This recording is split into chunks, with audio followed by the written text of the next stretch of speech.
Good afternoon, everyone. This is Darlene with Generations Help. Thank you so much for joining us for our program, Where Do We Belong Now? Navigating the practical and emotional elements of a retirement lifestyle, presented by Jennifer FitzPatrick. Before we get started, there are a couple of things I need to go over with you. The first is we are so grateful to have Ingleside, Rock Creek, and King Farm sponsoring today's program. And in just a moment, I'm going to introduce Donna Fuller, who's going to share some information with you. But there are a couple things I need to cover with you first. Right now, and throughout this program, everyone is going to remain muted, and that is simply to eliminate any background noise. However, this is an interactive program, so we do encourage your participation by asking questions, answering questions. If you have comments about the discussion, please feel free to share those with us. And you can do that by utilizing the chat feature. As a reminder, to find chat, if you scroll across the bottom of your screen, you are going to see a little bubble that says chat. And when you click on that, it is going to launch the chat feature, and it's most likely going to pop up on the right-hand side of your screen. Now, when you use chat with us today, your questions, comments, answers, those are only going to be seen by Donna, by Jennifer, our speaker, and by me. And that is really for privacy reasons. But Jen is great about going through those chat and getting through all of your questions, comments, and seeing what answers you do have. We also have a couple polls today. Those are anonymous. And again, keeping it interactive, we do encourage your participation by clicking on the answer once those do pop up. Okay, again, if you have any questions, please feel free to utilize that chat feature. As I mentioned, we are so grateful to have Ingleside, Rock Creek, and King Farm sponsoring today's program, and I'm going to invite Donna Fuller to share her video and join us for a few moments so she can share some information with you. Donna? Hi, everybody. Welcome. My name is Donna Fuller, and I'm the Director of Outreach for Ingleside at Rock Creek, as well as Ingleside at King Farm. And we're so happy to have you here today. I find this topic one of great importance because as you're navigating retirement lifestyle options, it's one of the biggest decisions you'll probably ever make. And I know how hard it is too, with all of the options out there in terms of home care and senior living. And, it's overwhelming for us who have been in the industry for so long. So I can only imagine how hard it must be for you. And of course, the emotional aspect of that is definitely one to really weigh. So as I said, my name is Donna, and I represent two communities, both Ingleside at King Farm in Rockville and Ingleside at Rock Creek in Northwest DC. I just want to tell you just a few minutes, just a little overview about us if you don't already know about us. Ingleside is a small family of not-for-profit life plan communities. And the two that I'm going to be discussing today, Ingleside at King Farm and Ingleside at Rock Creek, have the full continuum of support available. One of the nice things about being a part of these communities is that when you plan to move to a community like ours, you never have to make another move if your needs change.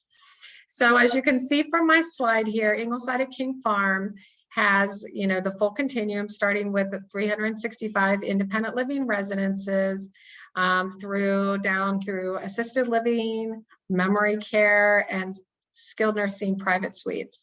One of the beautiful things about both of our communities is we did add new memory care to both of our communities in the last year and a half. We have two beautiful neighborhoods for people who are struggling or living with cognitive change, whether that's Alzheimer's or some other form of dementia. And both of our skilled nursing and rehab units are 5-star rated. And Ingleside at King Farms was just recently recognized as one of the top 3 in the country as a really excellent skilled nursing and rehab residence. So as you hear this wonderful presentation from Jen, if you ever have any questions or want to learn more about Ingleside, if you don't know enough already, I would be more than happy to talk with you after the program. And when we get to the end of the program, I'll have my contact information on the screen if you'd like to take that information down. So I hope that you get a lot out of this program. We're so happy to be working with Generations. They're so wonderful, and we have a great partnership with them.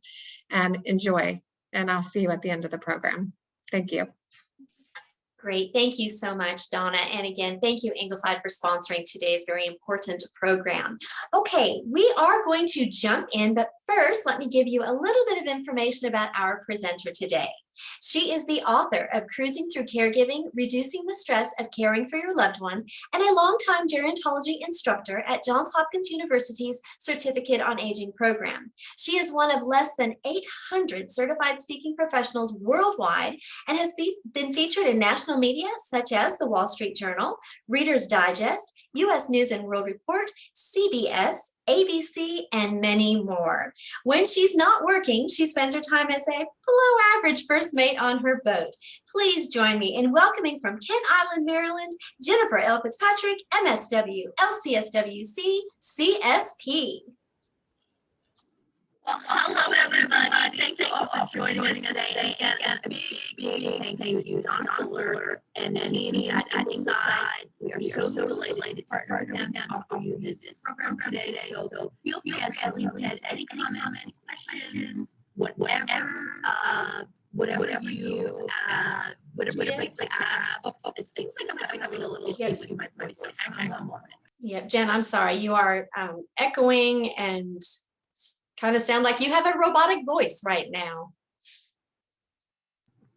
Okay, trying again. How am I doing, Darlene? Nope, it's still doing the same thing. Okay. I am going to be back in one moment. Donna, if you would like to say anything at all for a moment, I'm going to be back just very shortly.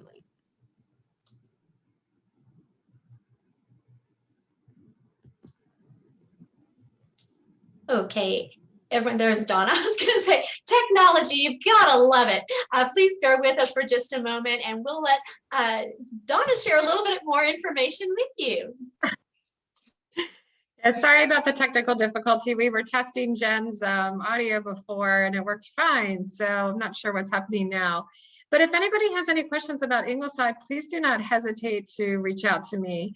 As I was saying, you know, we have the full continuum of support, being a not-for-profit community. When people come, they never have to leave if they run out of money, which is one of the beautiful things about being a part of a not-for-profit. And you all may enjoy hearing that a lot of our residents have already gotten their first and soon to be second vaccine. So we are hoping for better days ahead as our complete community is vaccinated and we enjoy more socialization and engagement within our communities. So Jen, do you want to try your audio again and see how it works this time? Give it a whirl.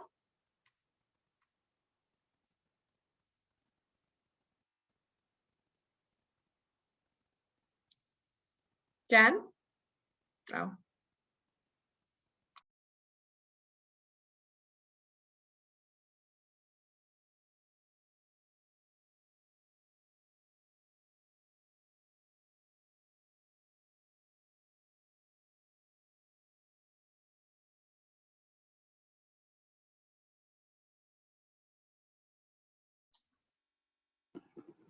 Okay. It sounds like you're still wonky, so let's try it again. Okay. I turn on my mic.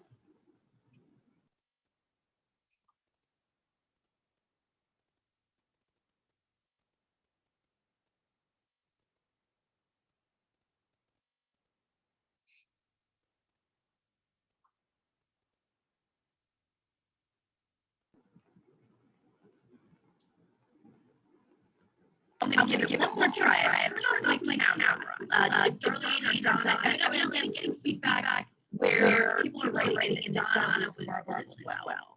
Okay, yes, and Jen, you still have that funky noise going on. Okay, I'm going to, gosh, I'm so sorry, everybody. I'm going to log out and log back in. And we are so very sorry. In fact, what we're going to go ahead and do is we're going to make sure that everybody on the program today gets a free copy of the Cruising Through Caregiving. Like Darlene making that announcement. I'm not exactly sure what Jen said, but I know that she says, thank you for bearing with us. We will get this figured out. I believe she's going to go ahead and log out and log back in and see if that corrects the problem. We're so sorry. We always start a little bit early, but to test everything, but unfortunately it's just not working right with us today. So please hang in there. She's going to be right back in and we will get this program started. We're also, because of the challenges that we're having today, we would be happy to offer you a free copy of Cruising Through Caregiving that we can get to you so that you have a copy of that because of the inconvenience for today. So thank you for bearing with us. Looks like she's back. Let's check her audio and let's get things going. We're going to give this one more test. Fabulous. Yes? Yes. Wonderful. Okay, so I think Darlene was nice enough to let you know we are going to provide a free copy of Cruising Through Caregiving to anybody that wants one. You can either get a hard copy or we're going to give you a virtual copy for your Kindle. So just let Darlene know in the chat section which one you'd prefer. Either give us your mailing address or give us your email address and we'll get those out to you within the next couple of days. And again, sorry for all of that craziness just now. Zoom is wonderful when it usually works. Okay, so let's talk a little bit about quality of life. You might recognize this fellow, George Takei. Quality of life is different for all of us. And you might recognize George Takei. He's an actor. He was part of Star Trek for a long period of time. He wrote a play only a few years ago about his life in a Japanese American internment camp. This fellow is 83 years old. He's an activist, he's an actor, and he actually has almost 10 million followers on Facebook. I don't have anywhere near that amount. Also has about 3 million followers on Twitter. This gentleman is very, very active still in his work. And so for somebody like a George Takei, having a meaningful role right now in his life obviously is super, super important. Still having a job, still working, still communicating with his fans. So for some people, they really like to have a role, whether it's volunteer work, whether it's professional work that they're going to do as they go through the aging process, even into their 80s. And at a lot of communities like Ingleside, there actually are residents who still have jobs, especially if they live in the independent section sometimes. There also are a lot of people as they go through the aging process, they want nothing to do with that. They don't want to do any work as they get older. They want to just relax. And this is a picture, one of my favorite pictures of my grandma, who was one of my best friends, including being my grandmother. And this is one of my favorite photographs of her. She is seated here with her cousin and best friend, my Aunt Marion. And all she cared about as she aged was being healthy and socializing, going to the beach, going to the pool, going out to dinner. That was one of her favorite things to do, go out to dinner, go out for lunch. And she loved spending time with family and friends. And that she could not care less. She worked as a secretary during her life, but she could not care less. She didn't want to work in her retirement. So she didn't need to have a role like that. She cared about health and she cared about friends and family and socialization. So what I'd like to ask everybody to do is to take a moment. And I want you to be thinking about your life sort of as a pie. So work, volunteer. So somebody like a George Takei would probably be saying that that's a big part of his retirement lifestyle, having a role. For a lot of older persons, their physical health, especially if they've ever had any challenges with physical health, they might say that's a really important part. For some people, it's interesting during this pandemic, I have a lot of friends and family members who are introverted and they're okay with some of not having to go to big parties and big gatherings. They sort of like that. The socialization piece for them in their pie isn't as potentially as important as it is for a lot of other people.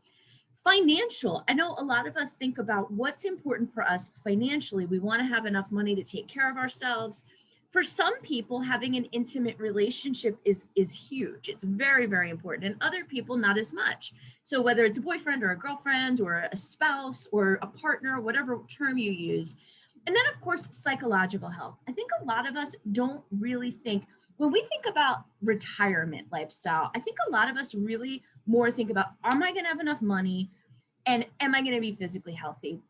But also psychologically, spiritually, socially, those are very important pieces to many of us. So what I would like to ask everybody to do is I want you to just pick 3. And I want you to write in the chat section, if you wouldn't mind, write in and let us know, which do you think are the top 3 for you? Which ones do you put at the top priority? And this is hard. This is a really, really tough one because we all have different priorities. Just like a George Takei is on one end, my grandmom is on the other end. So feel free to write in and let us know what are the ones for you that are the top 3?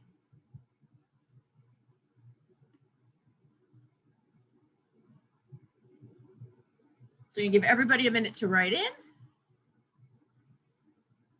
And keep those, if you would like the Kindle copy with email, or if you prefer a physical copy of Cruising Through Caregiving as a courtesy for our goof this morning, please write that in as well.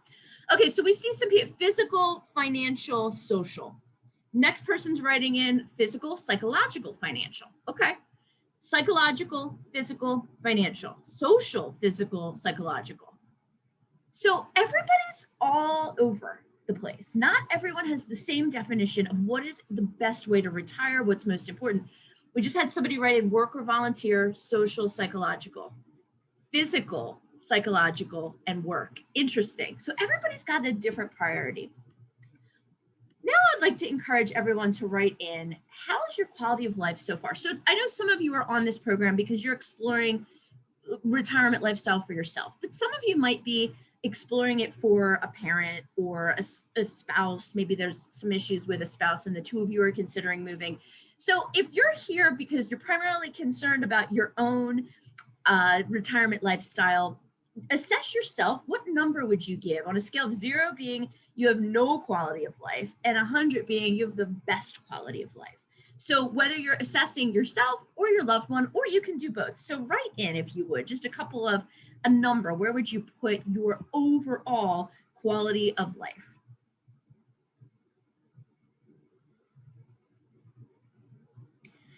Good. We got a lot of 80s, 70s, 100. Oh, I like that. That's terrific. 90%. Great. This is awesome. 75 and 80. It is interesting though, because I do find when I do this exercise with audiences, whether we're in person or we're virtual, a lot of times the people who feel that their quality of life is good are the ones that write in. So if you're out there and you're saying, gosh, I feel so bummed out. There's so many people saying their quality of life is really high, but okay, we have somebody saying 75 because of COVID, very much higher at before COVID. Great. So what today is all about is if you have a lower score, and again, people, especially if you have, I teach college, I've taught college for the last 20 years as an adjunct. I teach at Johns Hopkins right now. And I would always say a 70 is passing, but it's not excellent, right? So if you're around a 70, it's decent, it's passing, but it's not outstanding. So if you're 70 or lower, or 75 or lower even, what I want you to be thinking about as we go through the program today is what can you do to make your retirement lifestyle better? What's going to be better for you and or for your loved one? So just be thinking about that. And I'm going to challenge everybody to think about your life as a pie again. And I want you to think about all the different areas. What would you give? So if you're saying, I worked my whole life, I don't care about work or volunteer or any of that, I don't need to be a George Takei in retirement, take that one out. Or if you're saying, don't really care about social or spiritual or something or financial, because some people that might not be a priority for them. But I want you to be thinking on a scale of 0 to 100, where would you put all of those areas? And feel free to write in, if you would like to give us some feedback, where are you saying that you have the highest score? Maybe you're at an 80 or a 90 or 100. And then where would you say your lower score is? Maybe a 50 or a 30 or 20. And not just for you, but if you're on this program today to discuss what's going on with your loved one.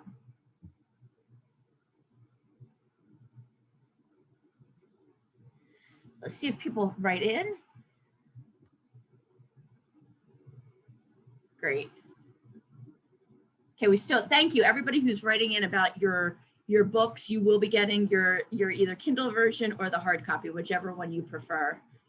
And again, we do apologize for those tech issues. If you're listening after the fact, you are also eligible for this. So you can send Darlene an email at darlene@generationshealth.com and say, hey, I listened to that technical problem with the Generations in Ingleside program, and I want to cash in on my free virtual Kindle book or my hard copy. Okay, so some people are saying it's too hard to choose. So actually what I'm trying to say to Janet is, we're not asking you to choose. What I'm saying is, are there areas where you feel like your quality of life is lower in some of these areas and better in others?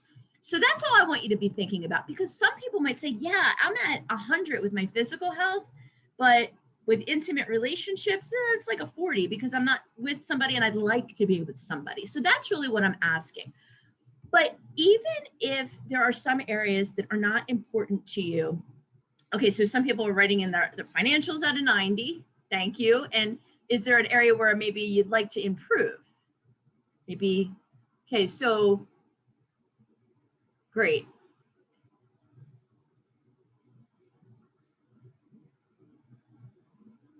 90, physical 90, psychological 75. And there's a lot of people sharing right now that their psychological health has taken a dive because of what's happening right now. A lot of people are writing in the 70s for psychological.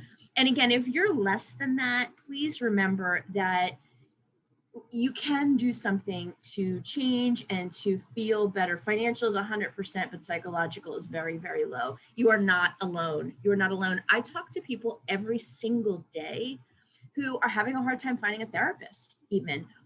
They're right now with psychological needs, people, if somebody requires a psychiatric hospitalization, this is not just kids or elderly, but people of all ages, there can be wait lists for beds. So this is a very tough time psychologically for many, many people, but we've got a light at the end of the tunnel. As Donna mentioned, Donna actually has gotten her COVID vaccine, and she in the community is offering vaccines to every new resident, which is awesome. So no worried about the wait lists and all that good stuff. Okay.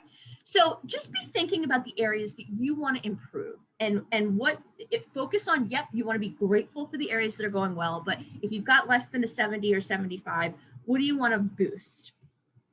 So what I'd like to ask now is we're going to do a little poll, and I want to ask you what attracts you, or if you're talking about your loved one, maybe you have a parent or a grandparent or aunt, uncle, if you're considering possibly at some point moving to senior living, what is the reason? And you can pick as many as you want. Is it safety, security? Is it physical health resources? Is it the mental health support? Is it the option to be around other people, meet new people, more stimulation, activities, hobbies, classes, or access to transportation? If you're considering it, what would be most attractive to you? And you can pick as many as you like.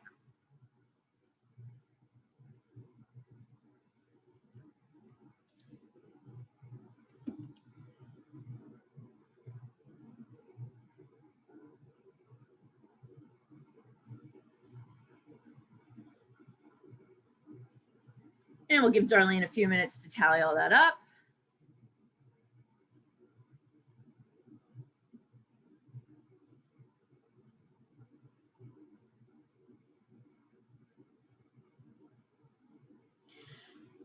So the highest numbers are physical health resources and safety security. And then the third one most popular is more stimulation, activities, hobbies, classes. And then the fourth one is being around other people, meeting new people. Great. Okay. So some really, really good. Thank you all for writing in. I really appreciate that you would share it with us.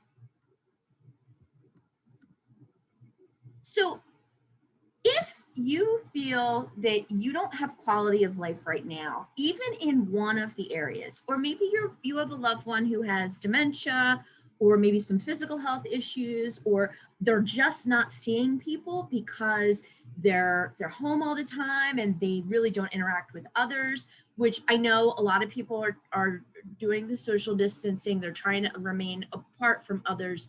But if you're dealing with any of those situations, I want you to be thinking about, if you choose to wait, if you think that senior living might be a good viable option for you or your loved one, what are the possible consequences of waiting? And so I remember with my grandmother, who I absolutely adored, my grandmother started having physical health issues decline, and she had congestive heart failure. And so when she started to have multiple hospitalizations, I want to say she had like 6 or 7 hospitalizations in the course of maybe 8 or 9 months. And so we said to her, listen, we really, really want you to consider assisted living. We want you to consider senior living. She really wasn't going to be eligible for independent. And she was really stubborn about it. She really didn't want to. And we respected that because she had every capacity. She had her mind and she could choose. She really could choose.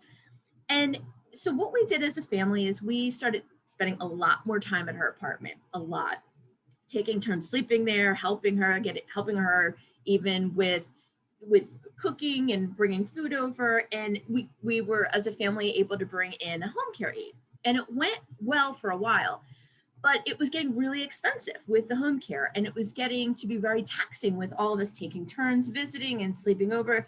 It was not just a visit. When we would go over there, she would need help with a lot of tasks, and her apartment wasn't really friendly to aging so much. It was just a simple apartment that any person of any age could live in. And eventually we got to a point where she missed the window for assisted living. And so when she finally came around after many, many months, she started continuing to decline and doing less for herself. And she really missed the window.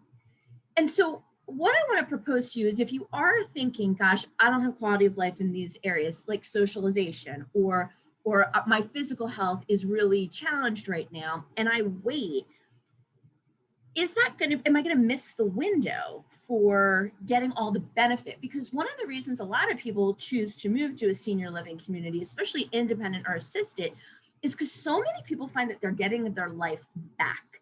That going to classes, I know it's right now, I'm sure Donna will tell you, I'm sure that classes and activities at Ingleside are not exactly the same as they were a year ago. There's probably more social distancing. People are probably wearing masks. But I think for a lot of people, if they were doing nothing at home or seeing nobody, that if you go in, you get the vaccine, you're able to go some classes, you're able to do some trips, you're able to socialize and have meals with other people. This might be something that boosts your quality of life so much it could maybe even potentially boost your years of life. Or even if it doesn't boost the years of life that you have, it's going to boost how you're feeling while you're here. So think about that. And that's something that I just see happen so many times. When we finally got to the point where with my grandmother, where she was agreeing to it, when we were looking at assisted living, and Donna will tell you, working in this field, I sort of knew, but she wasn't going to meet the criteria anymore. And so it was time that we'd have to look at nursing home. And that can also be good because they also have activities and programs, but I think she probably would have been independent longer if she had gone in sooner. And so just think about it. If you or your loved one don't have the quality of life you want now, if you're feeling like, wow, what we're seeing in terms of the activities and the programming and the health monitoring that you could get at a community like Ingleside, it might be good to really start to think about it. And again, the idea that you'll be able to get the vaccine quickly and not have to be on a wait list, and then you're going to be able to really start living your life perhaps the way that you'd want to, more socialization. So what area of your quality of life? So for a lot of you who wrote in, and I know it was funny because a lot of you in the poll, you did not indicate that a reason that you're attracted to senior living is psychological, but so many of you wrote in that your psychological health is not where you want it to be right now. And so what area of your life could improve? Many of you did write in that what attracts you to senior living options is the socialization. And I can tell you that there are so many benefits to being in senior living. The lack of isolation, I've been very fortunate in the last couple of weeks. I've had a lot of opportunities to go on some radio shows and talk about senior isolation and talk about what can we do to try to improve our quality of life. And one of the areas that I always point the radio audiences to is this might be the right time to move to senior living. especially say you need a little bit of help, or maybe you're not really doing any of the social activities that you would like. They're going to be built in. And maybe you have friends that aren't vaccinated yet, or are not comfortable having lunch or going to take a walk together, that this is probably one of the most important areas right now. So I know that senior living isn't the option for everybody. It's not always the best thing for everybody, but I think for a lot of people right now, to manage that social isolation and that feelings of isolation that are resulting because of the pandemic, that for some people, senior living, this is the time. This is really a good time to look into it. So this is what we want to avoid. What we want to avoid, and I, as a social worker, have done countless home visits over the course of my career. And when I go into somebody's home and I see them in their favorite chair, kind of half napping with a remote in their hands, I know that this person is probably not got quality of life. That's what we want to avoid. Now, if you have a day where you're not feeling well and you want to do a Law and Order marathon, or you want to, I definitely have had those days when you have a cold or something and it's very decadent. It feels great to do a day where you just kind of lounge. But if that's your routine or your loved one's routine, day in and day out and day in and day out, it's very bad for your brain and it's very bad for your body. So you really want to be avoiding being in that chair or on that couch all day, every day in front of the TV. Now, listen, I like TV. I love Netflix. I love Hulu. I love all of it. But you just don't want that to be your only socialization. It's really not good for your brain. It's not good for your body. And we want you to have more. So if you recognize that in yourself or in your loved one that you're looking on behalf of, it's time for a change, whatever that change may be, whether it's you're going to play games with that person, play checkers, play Scrabble. Maybe you're going to take more walks together. Maybe you're going to look into adult day for activities. But again, senior living is a wonderful alternative when you're dealing with that kind of feeling of isolation or not really being stimulated. So let's talk a little bit about isolation and loneliness. So loneliness, the term lonely is subjective. So I know that I'm the only one really that can say, I feel lonely or I don't feel lonely. And you're the only one that really can say that for you. It's subjective. And you might be speculating on behalf of, you have a mom or you have an uncle that you think, wow, I think that he is lonely. I think that she is lonely. But it's really a subjective term. Loneliness is how we feel. A lack of intimacy. And I don't mean a romantic connection necessarily, although it can be part of it, but a friendship, being part of a group. I remember the first time I really truly felt lonely, and I was 11 years old and I moved to a new school, and I was the kid when we went, I remember I just didn't fit in at the new school initially. And I came from a school where I had a ton of friends and I felt like I was on the same page with most of the kids. And I remember the first time our class went to the school library and pretty much all the girls were reading Judy Blume books and I was going for the Little House on the Prairie books. And if you were ever a young female, which I'm sure many of you on this program are, you know exactly what I'm talking about. I was really a kid that was a little bit, maybe a little bit less mature in my reading selections. But I felt really lonely. I never felt like I connected, and I felt sad that I was missing my old friends and in a new school and a new house.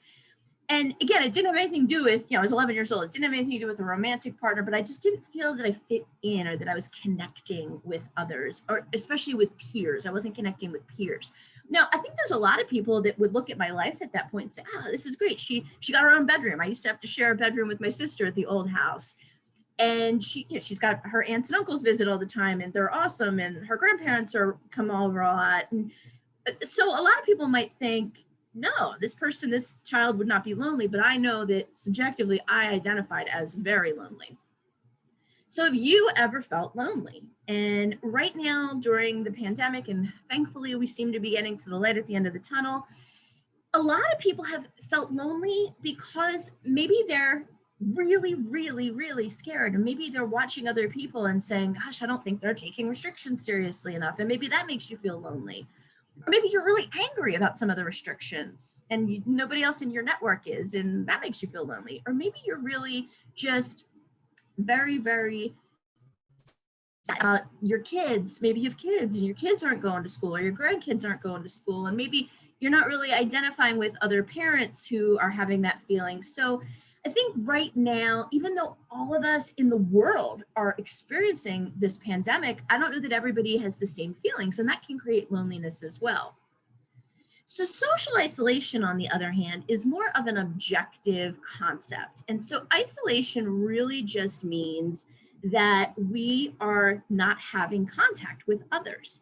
So social isolation is a lot about you're not seeing other people. And I know because of social distancing, it might be that you feel that it's not safe, or you and your doctor have decided you're not going to see anybody else. But when I say low contact, I don't only mean in-person contact. If you feel that you really can't be around your kids or your grandkids or friends, which is everyone's personal choice, theirs and their doctors right now, can you do a socially distanced visit where you're outside? Can you do a walk together? Can you do a window visit? Everybody has their own risk tolerance for what's going on right now, depending on their age and their health conditions. But also, are you doing Zoom happy hours or lunches with friends and family and neighbors? Are you picking up the phone and talking to other people periodically? And maybe it's just a file or a text or emails or sending notes and letters to others, but they're feeling like you have no contact or low contact with others is really isolation. And so when I talk to people and I'll say, well, what has your contact been with others in the last week? And they'll say, well, I'm not feeling safe. I don't want to go personally near anybody. That's fine. But are you talking on the phone? Are you on a Zoom call? Well, just being on a program like this right now, I know we're not in the same room, and I hope to God soon we are. But I know for right now that if you're on this is a contact. You're engaging, you're writing in, you're participating in a poll. No, it's not the same as being in person. It's not the same as if Donna was having an awesome lunch at Ingleside and we all joined in and we got to hug each other and shake hands and all that good stuff. But this is a social contact right now. So if you're joining a support group, if you are talking on the phone, if you're writing letters, if you're doing virtual volunteer work, and I'm going to ask Darlene to write this in the chat section, but volunteermatch.org is a great organization that matches you up with your skills and your abilities, and for types of a volunteer activity that you might like to do, and organizations that could use somebody like you. The great thing about Volunteer Match right now is that they've gone virtual. And so now there's even more opportunities. It's not limited on your geography. And so maybe that's a way that you have more contact with others, that maybe you're going to be knitting caps, maybe you're going to be mailing letters, maybe you're going to be making phone calls on behalf of a nonprofit that you care about, depending again on your skills. So definitely volunteermatch.org is a great way to get engaged with others. And just because you may not be able to be physically in contact with others, you still can have contact. So you want to boost those contacts. And you guessed it, going to senior living is going to do that. If you opt to consider a senior living move to an Ingleside or a community like Ingleside, you're going to up that. You definitely are going to up that for most of us, especially many of you said that that's an area that you're struggling with. In 2017, you've heard, probably many of you have heard, well, sitting is the new smoking. And probably a lot of you are sitting right now and thinking, oh, great. But that they've actually changed it. So sitting is supposed to be bad for you. But now the big one now is loneliness and weak social connections. And they're saying it's equivalent to 15 cigarettes a day. That's a big deal. And it's more of a physical and mental health problem than being obese. So if you are isolated and lonely, this is all in the literature, all in the data, you are more at risk for being physically or psychologically, sexually even abused. People that are isolated are more at risk for abuse.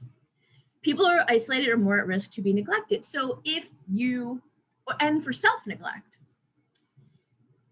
Financial exploitation. There's a lot of scams right now. And I'm not saying that being isolated is good. Being in a senior living community means that you'll never get a telemarketer again, or you'll never get an email where it says there's a Nigerian prince that wants to send you $2 million or $12 million.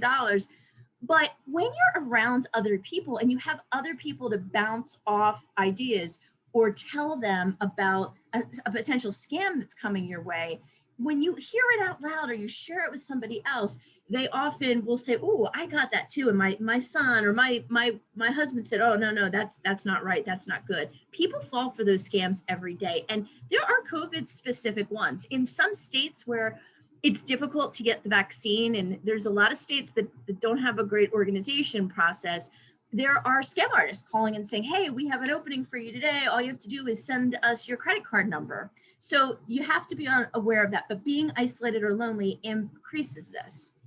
We also have physical consequences. So increased risk of stroke, sleep problems, having accidents, heart attack, and being at additional risk for suicide. The suicide rates are up in this country. It's very, very scary. And I believe that when all shakes out, and I don't have all the data, but I believe that when we really look at the data, and I think this is sort of a common sense no-brainer, a lot of it is going to be attributed to people need people. If you're not connecting with others, and again, I respect if you have to be, you don't want to be anywhere near other people right now, that's fine if you're not vaccinated, but you do need to have social contacts. You've got to boost your social contacts, whatever that means for you, whether it's talking on the phone, whether it's texting, whether it's emails, whether it's Zoom calls, whether it's virtual yoga classes. But again, senior living is a really great way to boost those social connections. And then psychologically and cognitively, we have increased risks of depression, fatigue, substance abuse. Substance abuse numbers are way up right now. And increased risk of dementia, believe it or not. That is another one that is, there's literature that supports loneliness and being socially isolated is increasing that risk. And then lastly, there's a small study that I thought was so interesting that there is associated with more hallucinations if someone already has Alzheimer's, that if they are isolated, they're going to have more hallucinations. And if anybody is taking care of a loved one who has a type of dementia, I'm wondering if you've seen that. Feel free to write in if you want to share your story. But if you've got a loved one that you're considering moving to senior living or you're taking care of, perhaps you've seen that with them. So we have to remember when you are thinking about how you're going to navigate your retirement lifestyle, you want to think about what's important to you. Is it the social aspect? Is it the cognitive aspect? Is it the psychological? Is it the physical? But you also want to remember, you want to have a productive conversation, and let's assume it's not you. Maybe it's your mother, maybe it's your aunt who you're trying to encourage to look at senior living. You got to remember, I write a whole chapter in Cruising Through Caregiving that your older loved one is an adult. We are all grown-ups. They are adults. And they're allowed to say no, just like my grandmother said no. But I do think it's worth exploring these conversations that we're having today about the isolation, about not missing a window where the person's going to be eligible and maybe even be able to boost their health. Moving is almost always stressful. I actually just recently moved into pretty much the house of my dreams, and I feel very, very blessed, but my goodness, was it stressful. A lot of times, if someone's moving to senior living, maybe they feel like they kind of have to move or they're going to miss their window, and it might not be that they really are excited to move. A lot of people feel a lot of stress. So what I'm saying is, if I felt tremendous stress moving to my dream house, I'm sure that anybody who's considering moving to independent living, assisted living, nursing home, memory care, it's going to be stressful. So we want to do everything we can. If you're the one considering moving, think about the ways you can reduce your stress. Maybe don't have lots of other big tasks on the horizon. For example, when I was moving, I didn't take on any new projects at work, and I was really careful about my calendar during that time when I was moving. Just ways, what can you do to reduce your stress?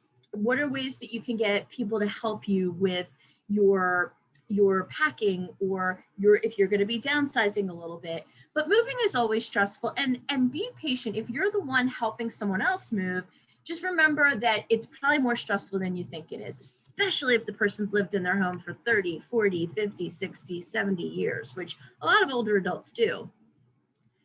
If you're talking to a loved one, think about who should communicate. Now, maybe you are in a spouse situation where you or your partner or spouse, maybe your loved one, your husband, your wife has some health issues, and you think, yes, this would really be a good move for us. We could move to Ingleside. We could have some options for socialization for me, but also for my spouse who's got some health issues. It's going to really take some of the stress off of me with medicines and things like that. And maybe you as the spouse, if you keep bringing it up, maybe the message is getting lost, that they can't hear it from you anymore. Maybe one of your kids should be the communicator. Maybe one of your grandkids could be the communicator. Maybe a friend of the family could talk about a situation where they helped their loved one move. A great person to have this conversation often is other residents who have made the move. If you know somebody else who's happy at Ingleside and can speak about it, that's a great person to be talking to. So think about, if you are thinking of moving, it's nice to say what's in it for you. So if I stay where I am, what's in it for me? But then if I move, what's in it for me?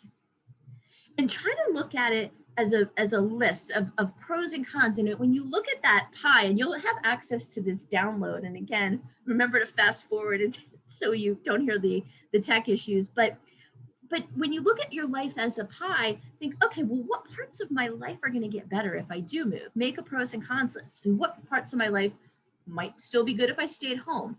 And do that for your loved one. If it's maybe a spouse situation, or if it's your mom or your grandmother. A lot of family members who are trying to help make this decision for a loved one feel tremendous guilt and stress. But you've got to remember, ultimately, you're not helping them consider a move because you're trying to be mean or difficult. It might be really the best possible thing for them and for you right now. So do the same thing. Look at the pie, your role, your psychological health, your physical health, and what would be better if you go to senior living?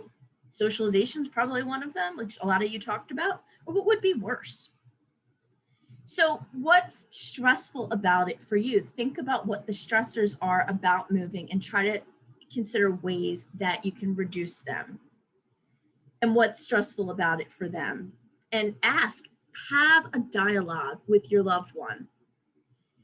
What I'd like to ask everybody to do now is, in the poll, I want you to share, and again, these are anonymous polls. We don't know who's writing what. If you write a note in chat, we know it's you, but otherwise, I would like to ask you, where's your mindset? Are your loved one looking to move in the next 30 days?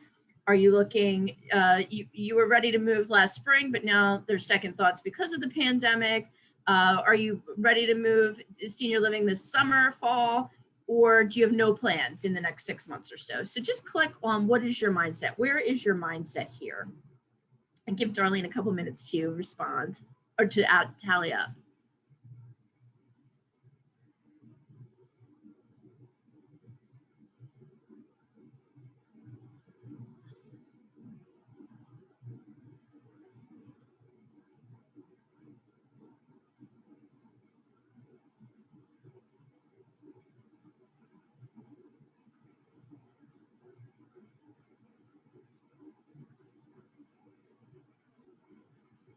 And Darlene, we'll give you a little more time. Once you see that people are ready.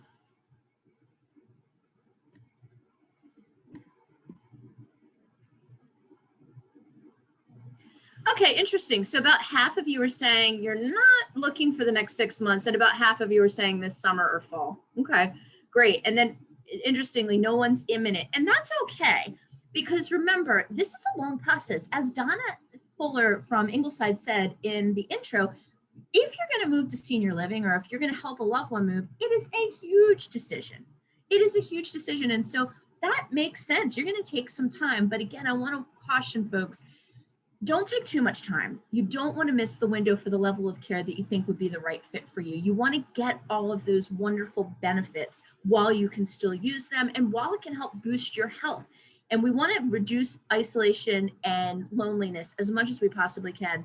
I'm a big believer that right now, for some people, moving to senior living makes the most sense right now. And one of the big reasons, of course, is because of the vaccine.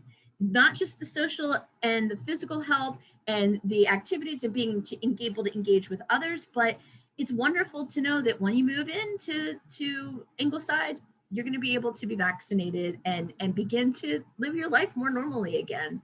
So I'm going to say thank you so much to everybody. Darlene is going to put a evaluation form in the chat box, and all you need to do is click on it or cut and paste and put it into your browser. We'd love to hear any feedback. And now we're going to turn it back over to Donna Fuller from Ingleside, and we will get those books out to you soon. So we're going to turn it over to Donna. Thank you all so much for being here with us today.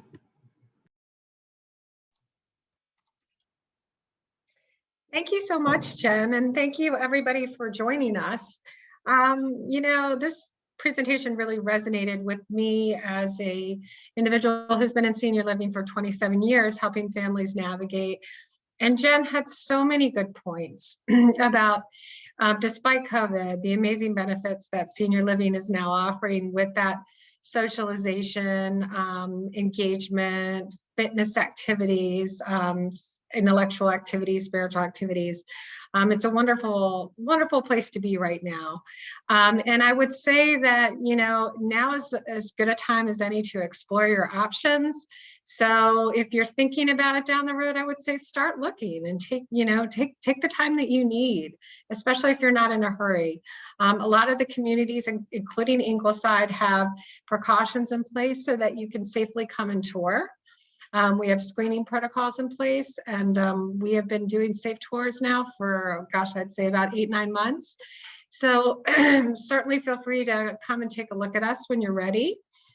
And I also want to reiterate one of the things that I've been seeing really in the last year, as I am fielding calls from people who are really looking for higher levels of care, because my role is really to help families navigate assisted living and memory support, because that is a great way to come into our community as well. You don't have to be independent to come in. You can come directly into our assisted living and memory support. There's not the big upfront entrance fee to do that. And I would say that what I am finding, especially with those who already have some form of cognitive impairment, is it's been very sad for me to see how many families have called me that have told me that their loved one has declined significantly because of the isolation. I am so sorry, I couldn't get that word out. So I would say, you know, especially for those individuals, their quality of life could be greatly improved by being in an environment where they're getting more stimulation, more structure, more engagement. So something to think about. I just want to introduce the fact that, you know, we have these events regularly, and Generations is a regular part of our ongoing events, but I want to say that we have a couple of really exciting events coming up. Normal aging versus dementia. So Seabury Resources for the Aging is going to be presenting that on the 17th from 12 to 1. So I would love it if all of you were interested and would love to join us for that. And we also have a very renowned author joining us on March 9th. Her name is Jolene Brackey. She wrote a book called Creating Moments of Joy. I don't know if any of you have heard about this book, but really it is meant for caregivers of those who are living with Alzheimer's or related dementia. It's going to be a wonderful program, so stay tuned for more information on that as well. So, and lastly, what I want to say to you is that there are ways that you can engage with communities, and in particular with Ingleside. You know, we have a care partner support group. It's not just open for our residents, it is open for anybody in the greater community. If you know anyone looking for some extra support during this difficult time, they are more than welcome to join us. The group is virtual. And we have a healthy lifestyle group that is a group of residents focusing on healthy lifestyle choices and options. And we are allowed to invite a limited number of people. It might give you an opportunity to meet some of the residents and engage that way. So anyway, enough about that. I just wanted to thank you again so much for joining us today. If you know anyone who's looking for assisted living or memory support, I would be your point of contact. But of course, I can direct you to those individuals in our community that are selling independent living if that's what you're looking for. And I hope that you really benefited from this presentation. I constantly thank Generations Health. They're a wonderful organization. I'm so fortunate to be a partner with them. And I hope you all stay safe and have a wonderful afternoon. So thank you. Great. Thank you so much, Donna and Ingleside for sponsoring today. We appreciate all of you joining us. If you are interested in receiving that free Kindle or hard copy of Jen's book, Cruising Through Caregiving, and you have not yet replied in the chat box, please feel free to do so now. I can get your information and we'll get that off to you. If you already did, let me know that you'd like a copy. We will get those off to you as quickly as we possibly can. Thank you again for joining us. Thank you, Ingleside and Donna, for making this possible. Hope that you all have a wonderful day, and we will look forward to seeing you soon. Take care.